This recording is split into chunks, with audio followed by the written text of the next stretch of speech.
Welcome to LangTime Chat, episode 52. Yes. I am introducing this episode of LangTime Chat because Jessie's going to be doing most of the talking. Well, that's incredible. So I Yeah. have no idea what I'm going to be talking about. Yes, I know. It's going to be very exciting. I'm very excited myself because I thought this was aptly timed because Jessie has just finished a major project. And what good is it having a Patreon with patrons who get advanced, notice about things? Then, we need to give them some good, ahead of the curve stuff. And so today we are going to be talking about a book that Jessie just finished and delivered, at least for the first draft, which means that everything we talk about, some of it might get cut and blah, blah, blah, blah, blah. But All of it. yeah, we are going to be talking about The Conlang Guide by Jessie Peterson.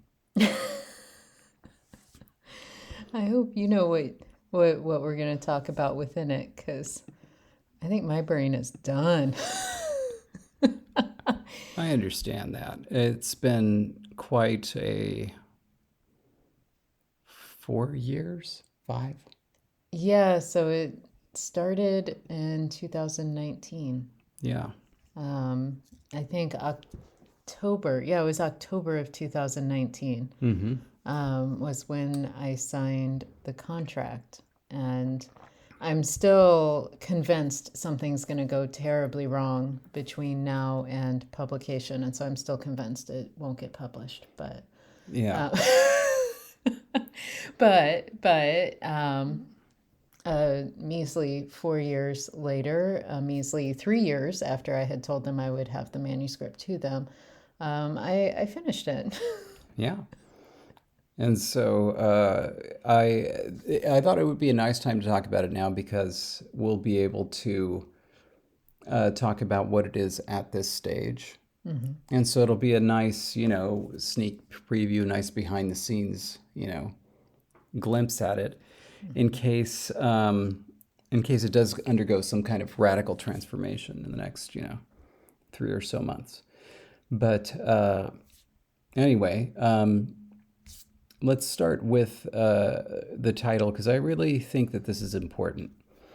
Going back, many years, right? And I am tasked. I've gotten the opportunity to write The Art of Language Invention.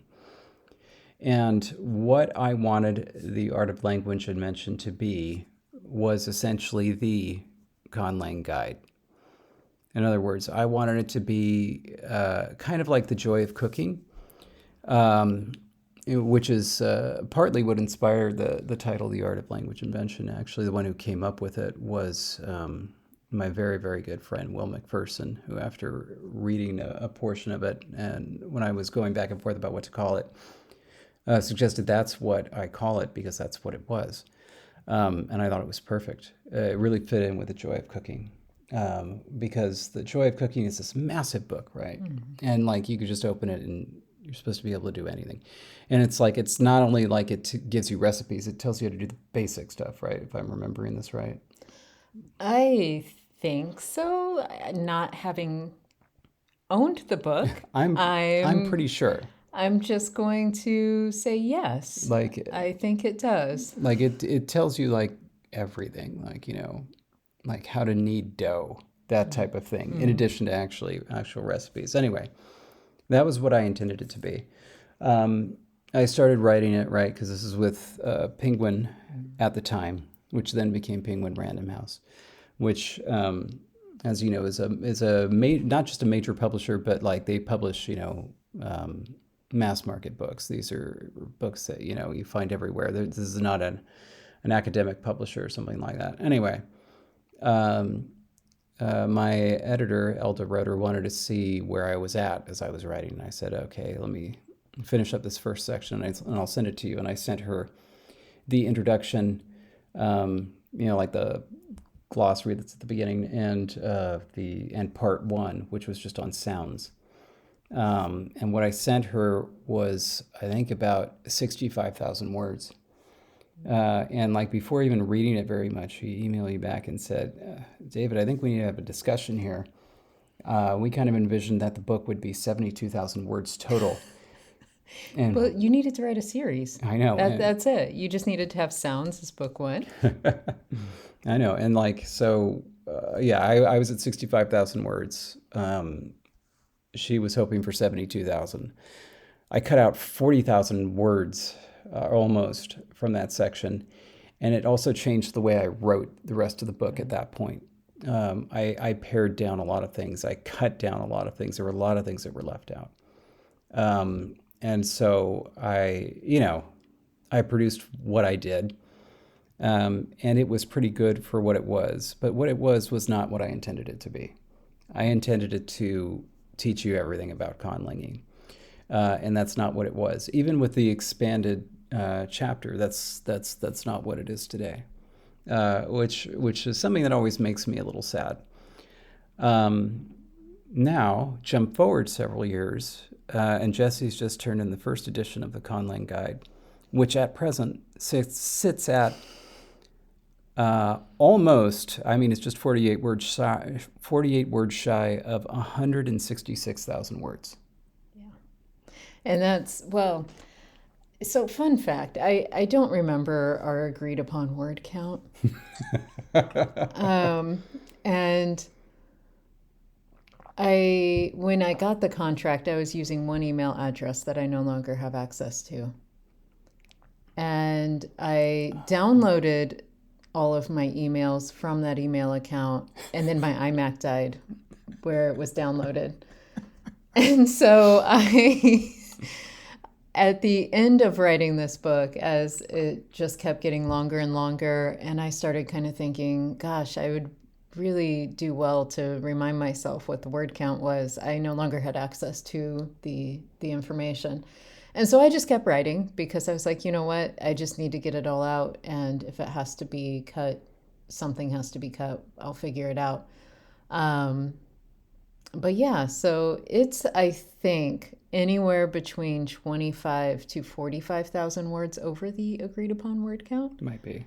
But I already warned my editor, so I have warned her that a lengthy manuscript was headed her way. And it was actually, you know what, 2 days ago it was at 167,000 words. So look at me go. I have cut over 1,000 words. Today I cut like almost 800 words just by going through and like really taking out this, like, for example, for instance, kind of flow into the next thing. And so, yeah, it's hefty. I think it's altogether somewhere around 480 pages for anyone wondering what does 165,000 words look like. I think we would have to look at the little page counter.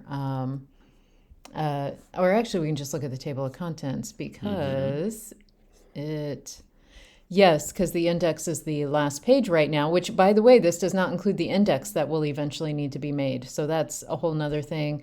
I also technically need to beef up the references section because I already know there are a few references that didn't make it in yet that I have to track down.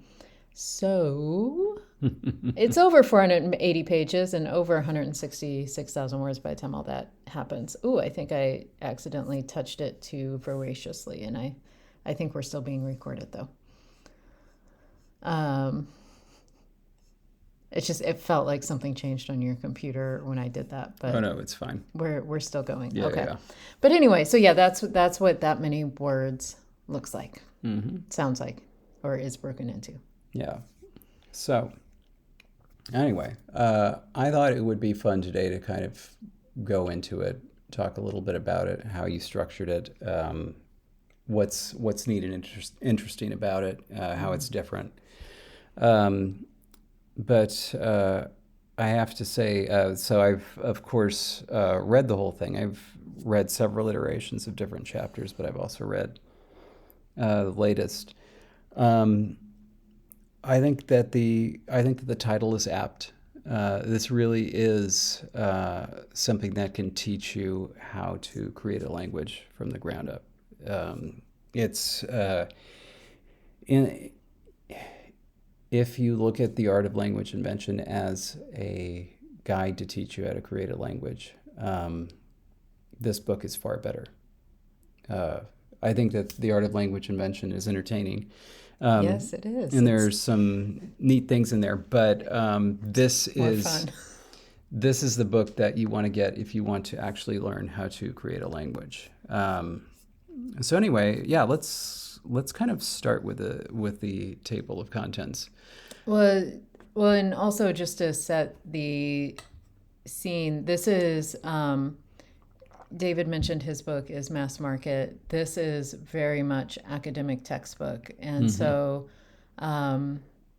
right, so it's intended to be less fun and more structured for a classroom. But my hope in writing it was that anyone could pick it up and use it on their own. And so there are also going to be a lot of supplemental kind of resources that will hopefully live in an online space that the publisher will also provide me with. And um, so yeah, like there's a lot going into it. But yeah, the overall structure was really it has undergone a lot of change to the point where um, it was about a year and a half ago I submitted like a packet that included the preface and I want to say 7 chapters, and that was just for like another round of review because with the publishers you had to go through like an initial round of review which included like 2 chapters worth of material, and then they wanted, once about half the book had been written, they wanted more reviews to take place. And so I had written a preface and the first 7 chapters, and by the time I actually sat down this month, right, as I finished writing the book, and I went back and looked at the preface again, I realized I had changed the book so much.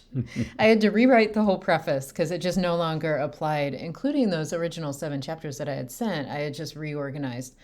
And part of that was because I had originally structured the book based on how I had taught it, how I had taught a Conlang course with my students. And so it was really specifically targeted to a classroom experience that I had at a regional university in rural Texas. And as David and I have traveled from, to universities from here in the US to Europe, we've met and we've done workshops with students, and I've talked to a lot more students. I've talked to more teachers who are, teaching Conlang classes, and I've just asked them questions about, what they do in their class and how they structure material. And what I realized was that while I was writing for a section of students in the college universe, I wasn't really writing for a bigger audience. And so I changed so much. It was originally a 15 chapter book. It's now a 17 chapter book, and that doesn't sound like a huge change, but trust me, if you see the original 15 chapters and what each of them were titled, you will see a big shift between the original 15 chapters and the current 17 chapters, as long as I get to keep them all. Including the fact that when I started, I only did 1 chapter on sounds.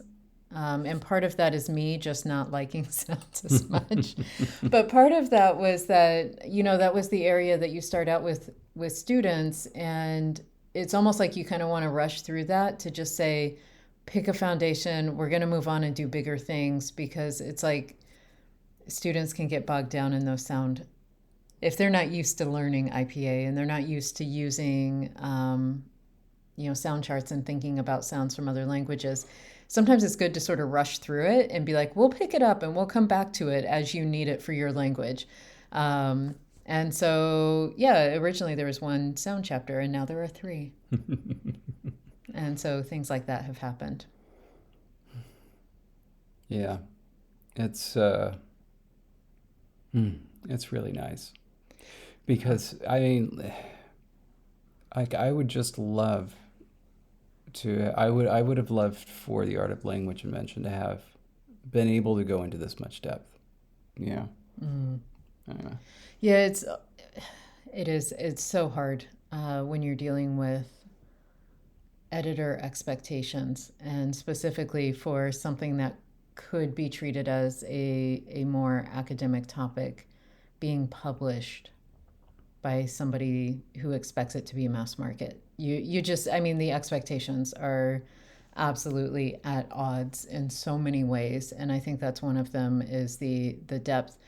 And one thing that I wanted to do in this book specifically was separate out sort of more advanced strategies of conlanging.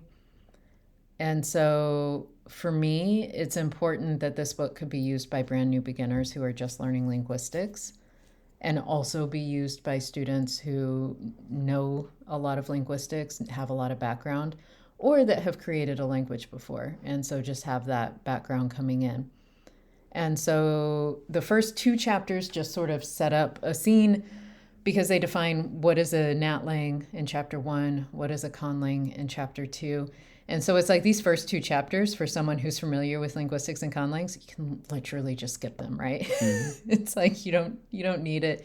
But if you're not familiar with it, it's your foundational chapters to really introduce those concepts.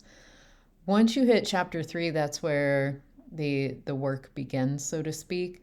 And that's where it's 3 chapters where you get sound inventories, phonotactics, and then phonological shifts. Those three chapters are the sound chapters. And starting in chapter 3, I separate out the chapter material by effectively like, here's typological tendencies, here's information, here's what languages do, here's examples of languages that do these things. And so that way, if you are brand new to conlanging, maybe you're new to linguistics too, the goal is that you just read that information and really focus on putting together a system. And it's not any deeper than that. It's just put together a system.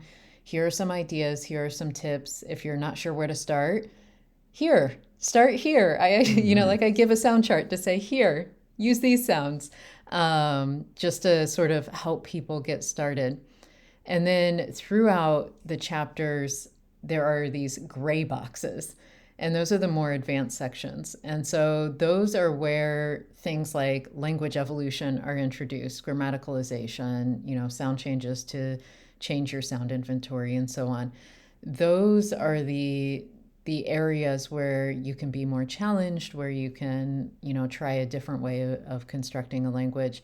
And so effectively, I wanted it to also be a book that you could use it your first time to create your very first language, but that you could then go back and use it again and have a different experience because you're going to look at all the gray boxes this time, so that it could, be a choose your own adventure of how complex you want some things to be. Yeah, I want to go into at least some of these.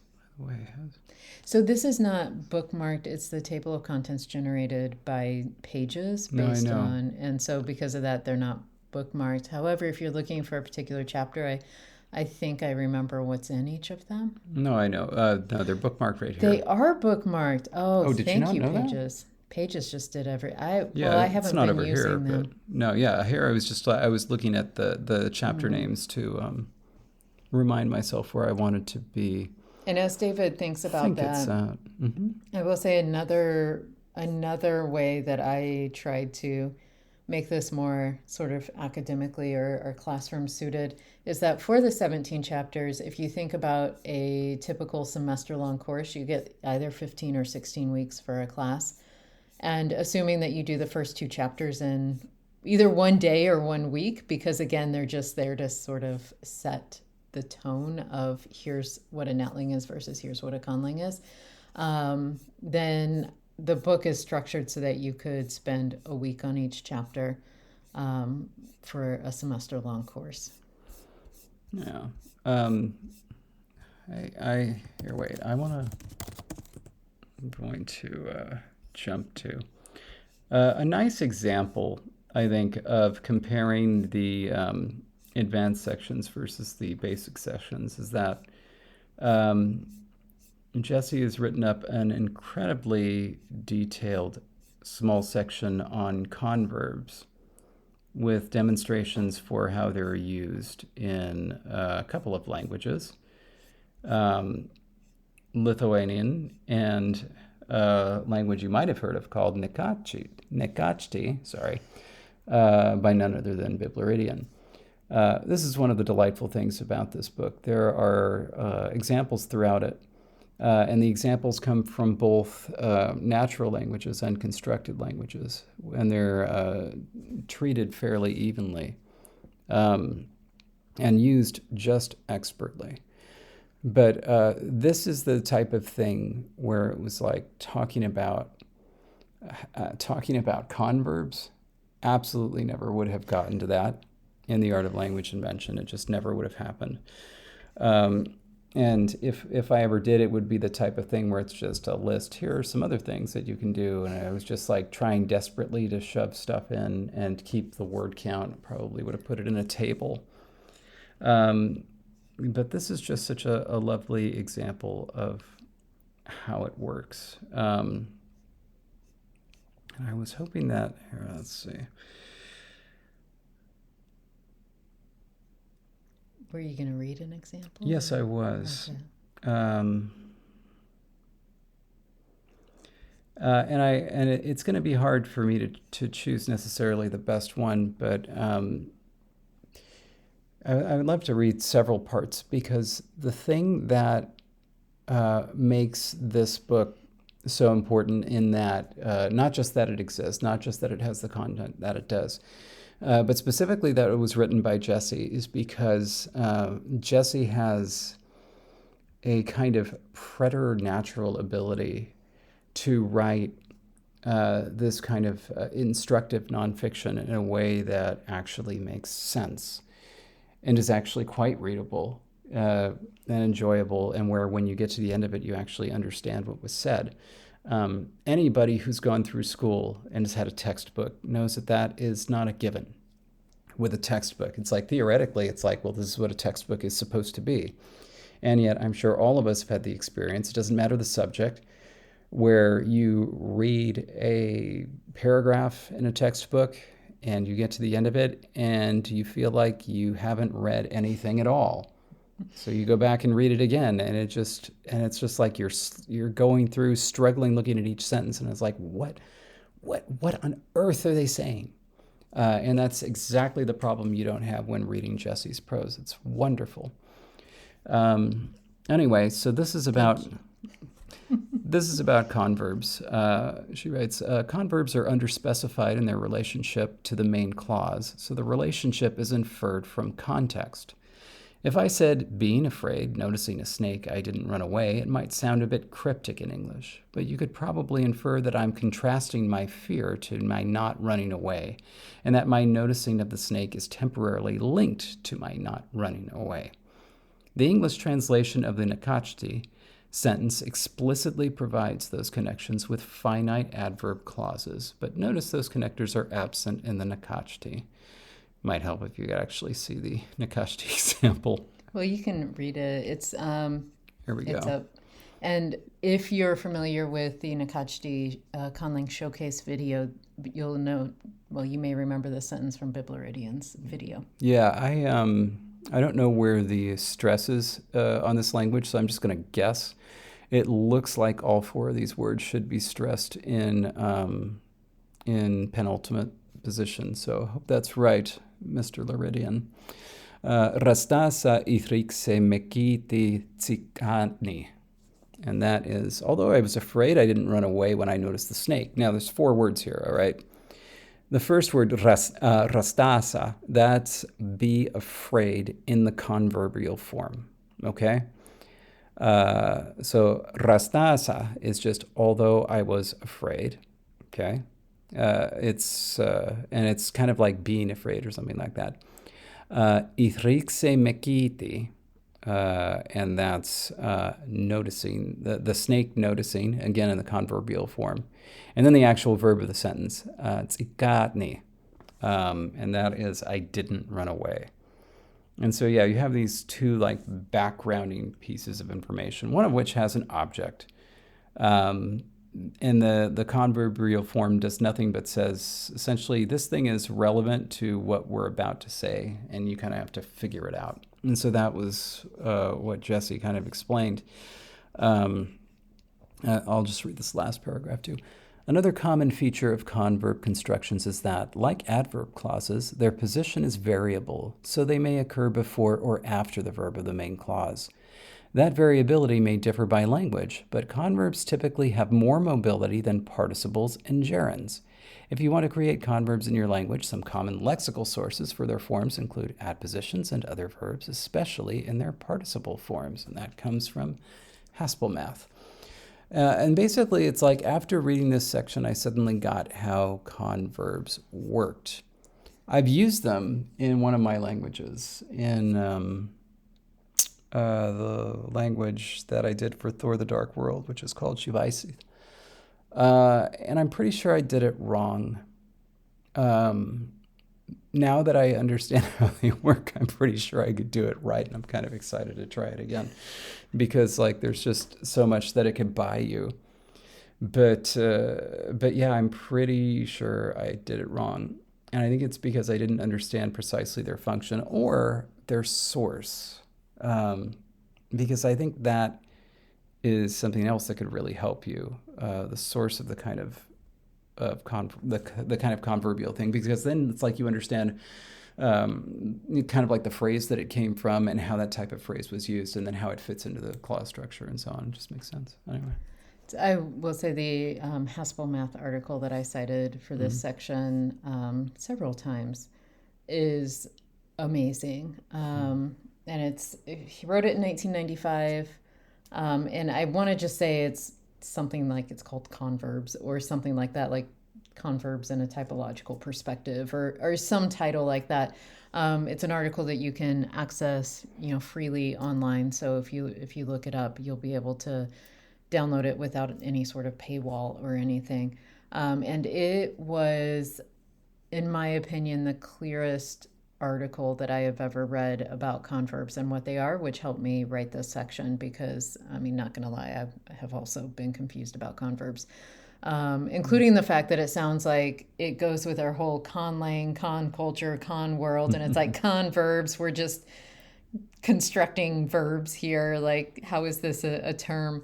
And so, yeah, it's not something that I had really fully grasped, but that article helped me so much just to better understand it. And so if you are also looking for a source to help you better understand it, he not only walks through examples from a variety of languages, but he sets up these sort of feature comparisons of, this is what makes it different from this other thing. This is what makes it different from a full adverb clause. This is what makes it different from a gerund, from a participle.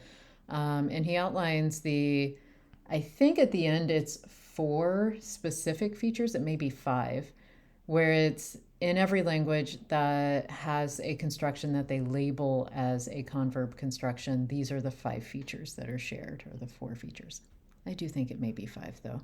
Nice. But it's just really, really helpful to see it laid out like that. And I will say that Haspelmath is one of my favorite authors. And so if I ever need to look something up in terms of terms and typology and that kind of area, I'm always so relieved when I find out that Haspelmath has written about it, because I'm like, oh, thank goodness, I'll be able to actually understand what's going on. Mm-hmm. Not all academic authors are like that. True.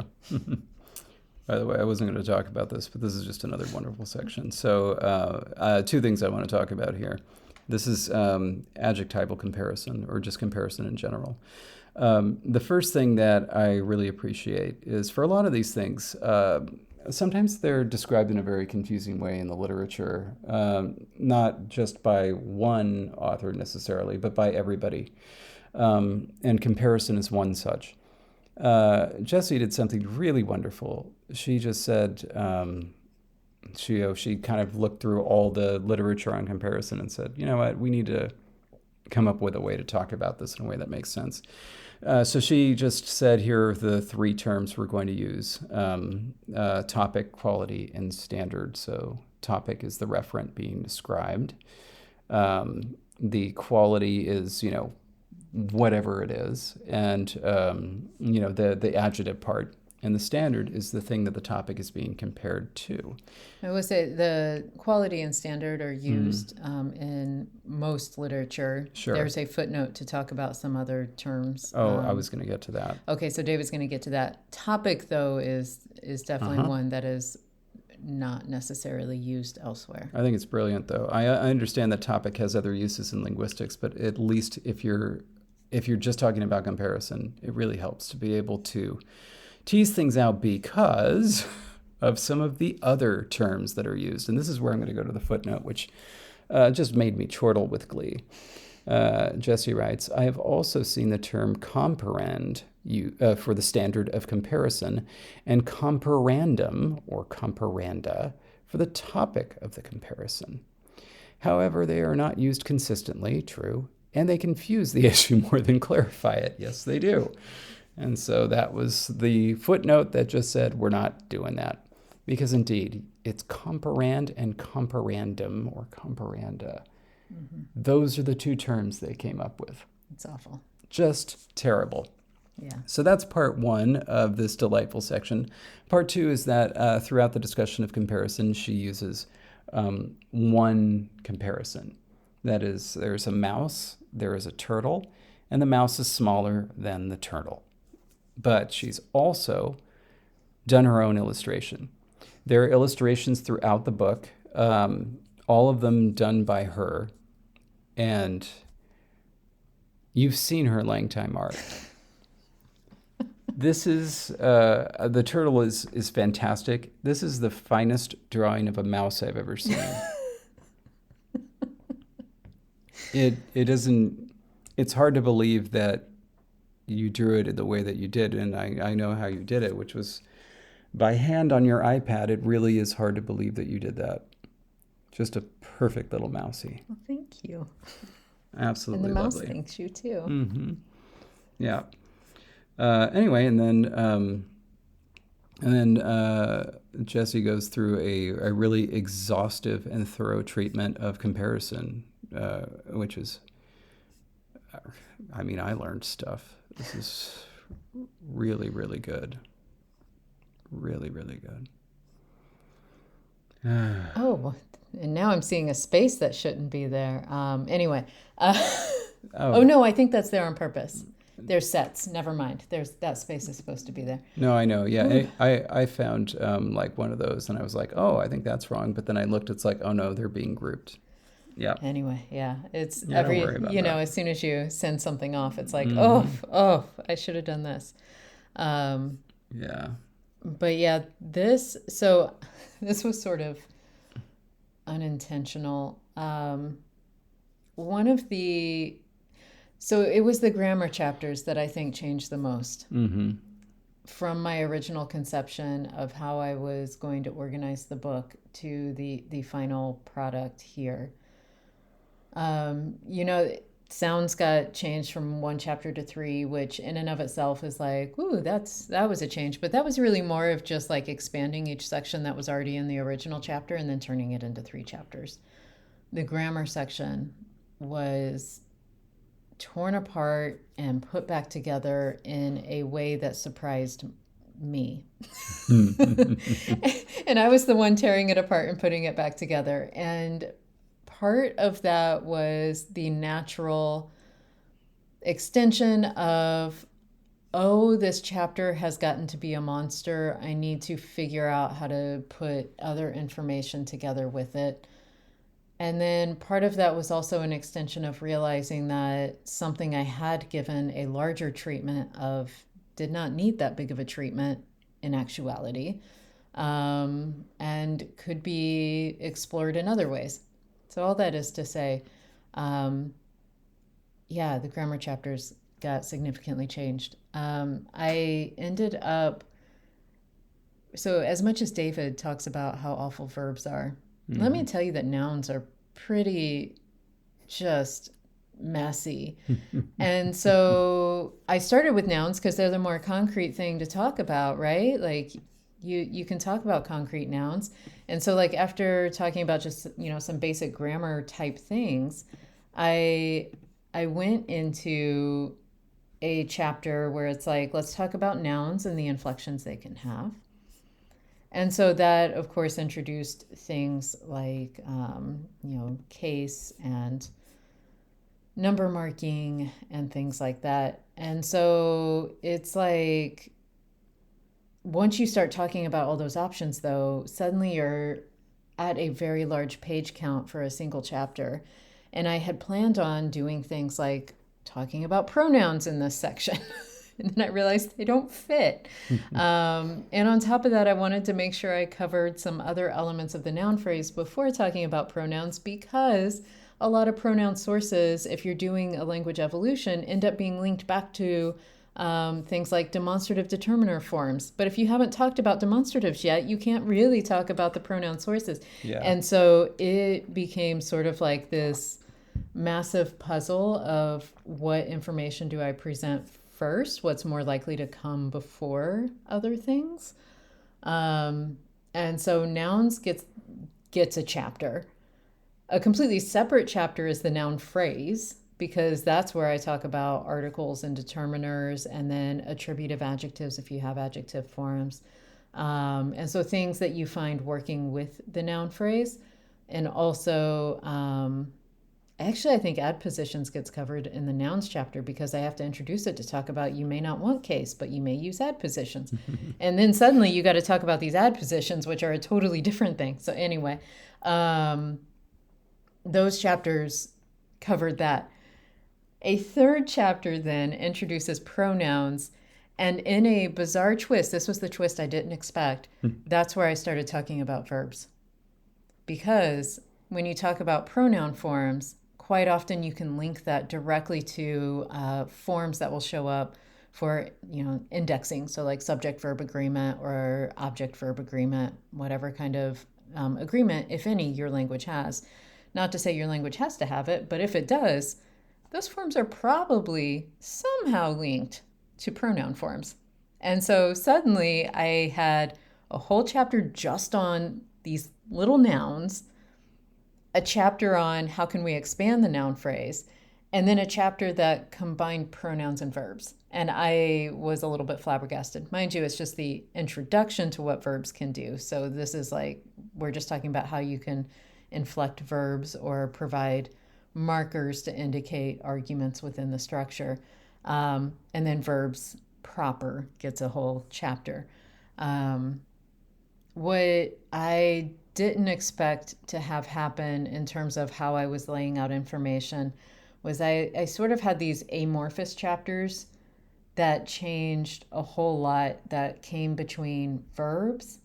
I knew I wanted to do a chapter on word formation specifically to talk about, expanding derivations and compounds, and even talk about borrowing a little bit if it makes sense in your Conlang. So I wanted to have a chapter on that. And then I knew I wanted to sort of end the book on a chapter on orthography, which is, for me, as the way I taught the course, was always a late game thing. Like last week of class, you want to have fun, you can create an orthography.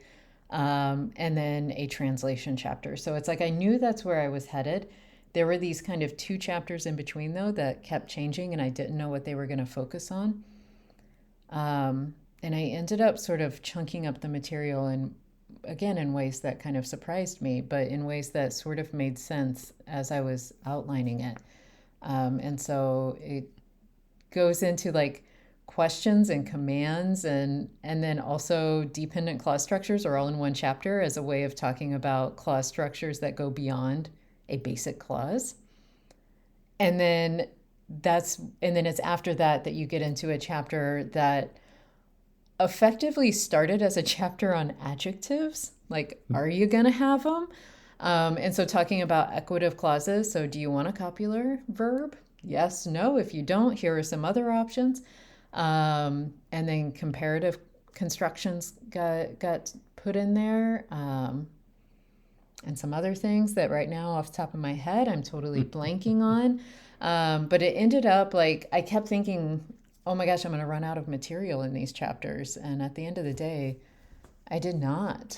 I did not. I filled them and I kept thinking about other things that I didn't quite treat. I had a whole dream last night, in fact, that there, I was like, oh my God, there's a section I have to add. And in my dream, David was telling me, now be careful. Remember, there was a word count. And I'm over here typing and like, I don't care. I really need this in the book. And now I don't remember what that was about.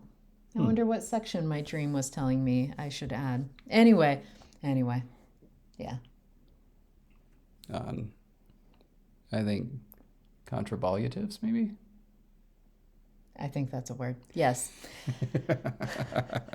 Yeah, but it was also a lot of fun. I got to, as David mentioned, the data sets kind of go back and forth between natlings and conlangs, and that was another thing I very specifically wanted to do in this book was that when I introduced and talked about conlangs, the only difference in how I introduced them is that I mention who created it, and I don't do that for natlings. Instead, for natlings, I say, like maybe where it's spoken or some little like language family or piece of information about the language.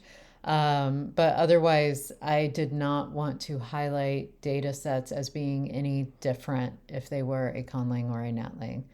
And that to me was very important.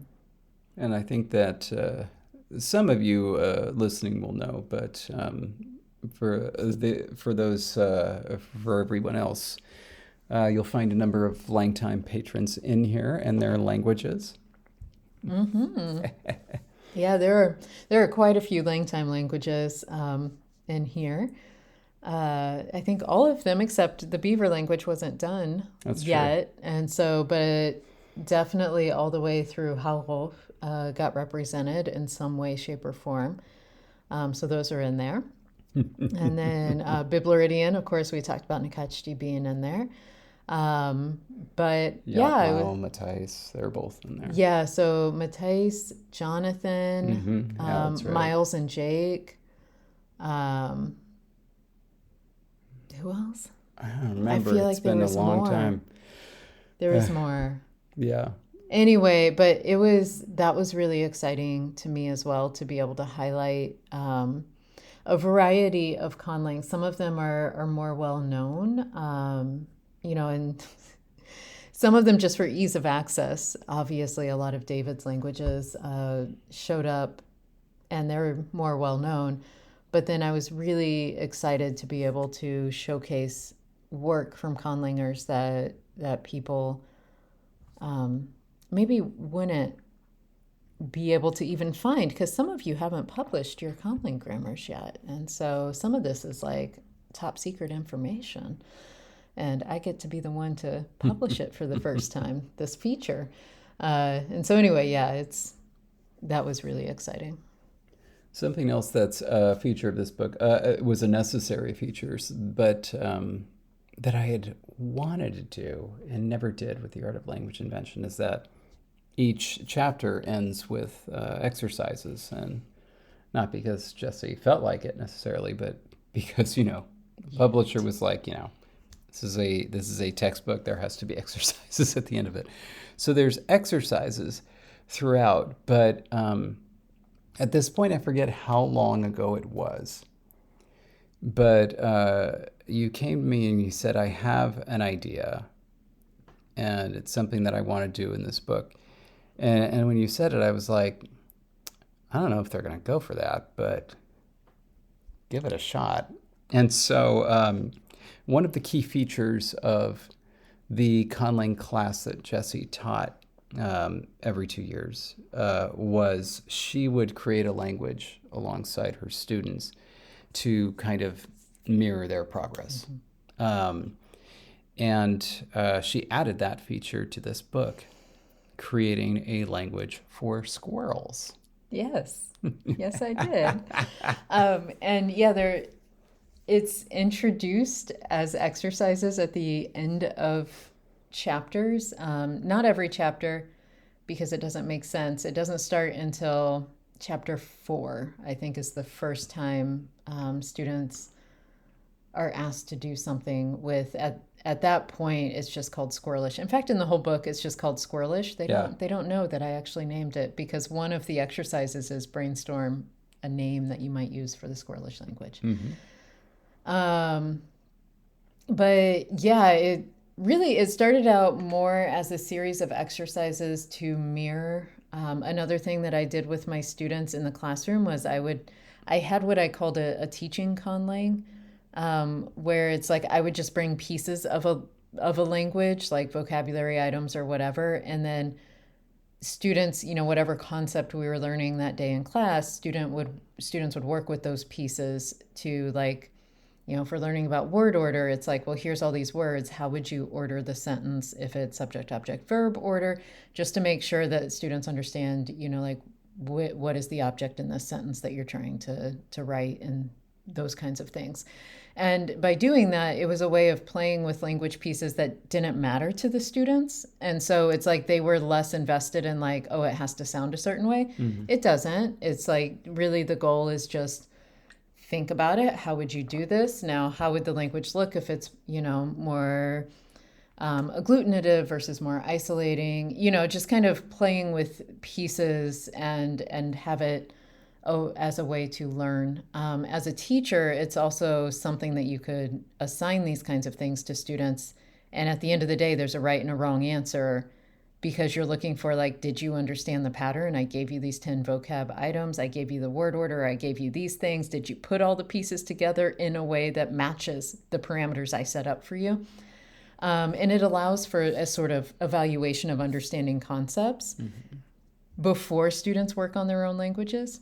And before you get to that point of evaluation where it's like, evaluating a conlang is so hard anyway that it's like there are no right or wrong answers, but I am looking for, consistency or whatever. And so it sort of is very helpful. So yeah, so at the end of, I think starting in chapter 4 and beyond, the first exercise, sometimes the first 2 exercises at the end of the chapter, focus on squirrelish and ask readers to do a variety of things with squirrelish. And then the next chapter will introduce, like, well, this is what I went with for my squirrels. And so now you're given more information to work with, to the point where by the translation chapter, I actually am able to translate sentences in squirrelish. And so I give 2 sentences that the reader's task would then be, it's sort of like a miniature conlang relay. They have to translate what those 2 sentences say, and then translate those 2 sentences into their conlang in a way that makes sense for their language. Yeah. By the way, I want to read that text at the end eventually, because it's just so darling. But yeah, I actually, one of the reasons I wanted to bring up the squirrelish, because I wanted to share your idea, because I really feel like we need to kind of use the patrons as a sounding board. But Jessie had the idea to use her squirrelish language in the LangTime universe, and I think it's a lovely idea. But I didn't want people to feel like they were getting cheated out of a season. But I mean, it's a really lovely one. I think for those who kind of know my aesthetics, my general aesthetics, I lean towards more isolating, more open syllables. Kind of like. Basically things that lean towards Polynesian, and that really is what the squirrelish language is. It is just a delight, and I really, really like it, and so I hope that you will like it too when you see it. But there is something I really wanted to share. but maybe I'll find it later. But I think that since I'm thinking about it, I'm gonna go find it. Is It's it at the end of chapter 17. okay? It's not an appendix. No, because that's where you get the answer. There's the right there is the little. Oh, no, actually, it was the answer. But do we not want to give that away? Oh, I just found it so charming. oh no, you can. Yeah, so appendix Uh, 5 is the I can read this too. What's the stress pattern? I forget. it's initial stress. Initial osisa. Okay, osisa ochan. Odapo I wara. Ya ben ga o ben tuna duno no meme. I'm sorry. Duno neme. Thank you. Osu yana kalikon inera. Sisia orunabu. Oyeson tiwara. Asaki hopu. Right? Hopa. I'm sorry. Asaki hopa. Kerasi pefina. Okole binenu. And just for some fun things, in here are some patron names because I created a lot of vocabulary after a game night with patrons in London. Oh my, that's right. And I so, think I recognize a couple of them. Uh-huh. Kerasi. Indeed. For so keras, yeah. And so that's one of them that shows up in whole form. Some of them don't show up in whole form, but there's another one that is harder to recognize but is there in whole form. And that is Jason. Oh my gosh, that's right. For Jason, because there's no ja and there's no coda consonants, so Jason is the closest. Yeah. Yeah, the Jason is actually a compound, or sorry, an augmentative form, and the ye form, I created it because it would work for creating Jason, but would also work for creating the form Yeki for Jake. Huh. And yeah, tabi was also a word created, but ended up not showing up in this particular text. Let's see, there was Yeki, there was Karos, there's tabi. Oh, Biblaridian is in here. Oh, the verb be, Binenu. because the be only shows up, that coda be only shows up with particular suffixes, and so here it doesn't show up, but Biblaridian is in there. And yeah, David, I feel like yours was also in here. Oh, the ye was the diminutive. Oh. De comes from defi for the augmentative, which is the word for sky. And so I feel like de was in here somewhere. Anyway, yeah. So feel free though. Like I feel like hopefully spoiler alert. Yeah, total spoiler alert. If you end up if this exercise is kept in the book in its final form, and you were looking forward to translating it, David's about to spoil the surprise. I think you should read it. Okay, so I break it up into little segments here. It starts with an opening statement of acorns are great treasures. Oh, that's where da poi is a treasure, but that literally is the augmentative form da with the noun poi, meaning seed.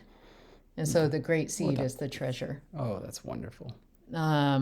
And so anyway, that's acorns are great treasures. Then the next sentence says they can grow into the oak trees that we build nests in. And so that was that. One thing I was super proud of with that sentence is that through compounding, I ended up creating the word calicon. And it's like a calico cat. Oh, so cute. Anyway, I thought that was just absolutely delightful. And then it goes on, but they are also tasty treats. And their cupule makes a perfect hat for squirrels. And a cupule is the little top part of the acorn, that little top covering. And for me, I created a basic root in Squirrelish for it because it made sense to me that they would have the parts of seeds in their basic vocabulary, because that's literally what they spend their time doing, is trying to collect and hoard and eat seeds. And so they have a word, and for that, it was, by the way, semantically extended to also mean lid. Oh. and so It it makes can a lot mean of lid. sense. And hat is a compound, pefi, and that compound comes from head leaf. It's a little head Oh. leaf, is your hat. And so those were some of the things. Oh, yay. I remember what yay means. Yay means paw, and that was the diminutive. So sky was the augmentative, paw is the diminutive. I said that really weird, but just go with it. Yeah. And so, yeah, yéson is a little meal, effectively, because it's like little food. Um, oh, and tasty, delicious is a compound. So lunabu comes from happy mouth. Wow. And so that was fun too. So anyway, yeah, I had a lot of fun creating forms to the point where when I started doing these exercises, it was really meant as a way to again provide students or readers with a grounding of try it on some other language that you don't care about. With parameters that are given to you, so you're not making decisions, you're being told do this, this, and this with it. And then think about that process and then apply it to your own conlang. So the opening exercises are squirrelish. All the final exercises are, what does your language do? Tell me about your language. Make that decision. And so yeah, but I ended up, as I created forms, just absolutely falling in love with this language that in the outset, the opening goals for it were to show that a very small phonology, a very small sound inventory, can still yield a lot of diversity in the sounds. And so that's why it probably reads Polynesian to you, is because in the protoforms there's only 3 vowels, Oh, wow. and the consonants, there are not very many consonants. And I, again, did that on purpose because I very much wanted to show students that it's like a lot of students go into it thinking, oh, if I don't have enough sounds, I'm not going to be able to get words to sound different in my language. And so one of the struggles that it's like I'm consistently working with students is to try to pare down on how much they put in. Because at the end, as many of you may know, if you have too many sounds to start with, you may never use Yeah. a chunk of those sounds or only use them once. And it's like, well, why are they there really? And so, yeah, that was one of the sort of things I had at the outset. And then I just sort of put together a smash bag of 5 sound changes. And one of them was coda loss. And so, yeah. Really worked out. All right. And now I want to see. There's 116 decides. Yeah, I know. So I'm just gonna just. Do you remember what you're trying to find? Let's see. Yeah, don't hit replace. You're about to. I know. David That's is searching wonderful. for something. Yeah, I'm just kind of searching.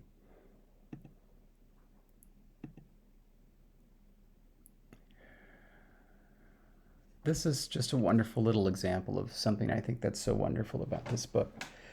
So we have your Conlang's word order will affect the grammatical decisions you will make in the next 8 chapters because your word order is correlated with headedness.